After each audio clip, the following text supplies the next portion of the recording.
ঈদ মানে আনন্দ। কাজ সবসময় হবে। কেই কাজ করে। অনেকেই ঈদ কি আর সাধারণ দিন কোনটা এটা তারা বুঝে না। পরিবার-পরিজন দেশে রেখে ঈদ করাটা খুবই বেদনাদায়ক আসলে। কষ্ট লাগে, খুব কষ্ট লাগে। অনেকদিন হয়ে গেছে দেশে ঈদ করা হয়নি। লাস্ট ঈদ করেছিলাম ২০০৬ এ। সবসময়ই খারাপ লাগে, সবসময় মিস দেশে টাকা পাঠাই, কুরবানি দেশে দেই, এটা একটা আনন্দ। তাদের আনন্দই মানে আমাদের আনন্দ। আমার টাকাটা যখন পাঠাই তা আমার কাছে অনেক ভালো লাগে। যেই টাকাটা দিয়া ফ্যামিলির সবাই আনন্দ করবে। সেটার জন্য আমি মানে সবচেয়ে তাদের থেকেও আমি বেশি আনন্দিত হই। Presenting Walton Crystal Series. Switch to premium. Switch to Crystal. যে ঈদের সময় অন্তত আমি আমার জন্য বাঁচি। আমি ঈদের ছুটি চাই, আমি ছুটি নেই। আমার ভালো লাগে। কারণ ঈদ মানে আনন্দ, যেটা আমি চাই যে না, কাজ সবসময় হবে। আর নারী হিসেবে আমি ফ্যাসিলিটিস টুকু পাই।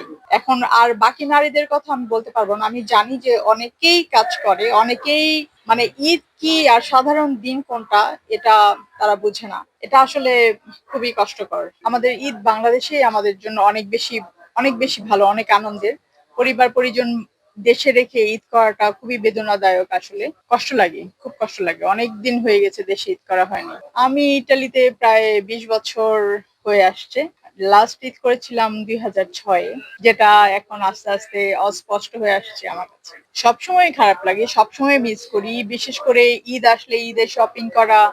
এখন যেহেতু আমাদের ঈদুল আজহা আসছে, তো ঈদের কোরবানির জন্য যে পশুটা আমরা সিলেক্ট করব সেটার জন্য সবকিছুর জন্যই অনেক বেশি খারাপ লাগে।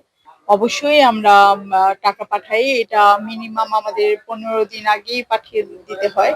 যেহেতু দেশেও এটা কেনাকাটার জন্য তাদেরও কিছু সময়ের দরকার পড়ে। সেজন্য আগেই পাঠানো হয়। যখন দেখি যে না, আমার কষ্টের যে রেমিটেন্স সেটা দিয়ে আমার পরিবার, আমার দেশ এগিয়ে যাচ্ছে। তারা আনন্দ করছে, তারা তাদের কাঙ্ক্ষিত পশুটা কিনতে পারছে বা তাদের আনন্দটুকু খুব ভালো লাগে তখন। তখন নিজের কষ্টকে আর কষ্ট মনে হয় না। ভালো লাগে, সার্থক মনে হয়। সাফল্য এটাই। দেশেরই তো অনেক ভালো লাগে। কারণ দেশে সবাই থাকে, ভাই ব্রাদার, আত্মীয়-স্বজন, পাড়া প্রতিবেশী, সমাজ সবাই তো দেশে থাকে। কারণ দেশেরটা তো একটু ভিন্ন রকম। আর প্রবাস জীবনের যা হয় আলহামদুলিল্লাহ। কারণ এটাও তো আমাদের প্রবাস, ইনকাম করতে হইবে, এই কাজ করতে হয়, সবকিছু মিলাইয়াই হয় আরকি। ভালো হয় আলহামদুলিল্লাহ। কিন্তু দেশেরটা অনেক ভালো। হ্যাঁ, অবশ্যই দেশে টাকা পাঠাই। দেশে টাকা পাঠাই, কুরবানি দেশে দেই। এটাই সবসময় এটা এই ১৪ বছর আমি আসছি, আমি দেশেই কুরবানি দিছি। এটা ঈদের আগেই টাকা পাঠাই দেই। ওইখানে লোকজন আছে, ভাই বেরাদার আছে, তারা সবাই মিলে কিনে। এটাই একটা আনন্দ। তাদের আনন্দই মানে আমাদের আনন্দ প্রবাসে। আমার টাকাটা যখন পাঠাই তা আমার কাছে অনেক ভালো লাগে। যেই টাকাটা দিয়া ফ্যামিলির সবাই আনন্দ করবে। এটা আল্লাহর নামে একটা কুরবানি হইবে। সেটার জন্য আমি মানে সবচেয়ে তাদের থেকেও আমি বেশি আনন্দিত হই। কষ্ট করলেও যখন এই টাকাটা দেশে পাঠাই, তখন এই কষ্টটা আর দেশে আমাদের মধ্যে থাকে না। তখন এইটা আনন্দে পরিণত হয়ে যায়। এইবার ঈদে নতুন একটা হইছে, আমার ফ্যামিলি আসছে এখানে। এখন এইবার ঈদে হয়তোবা ছুটি কাটাইতেই হইবে আরকি। যেহেতু বাচ্চা আছে, ফ্যামিলি আছে এখানে।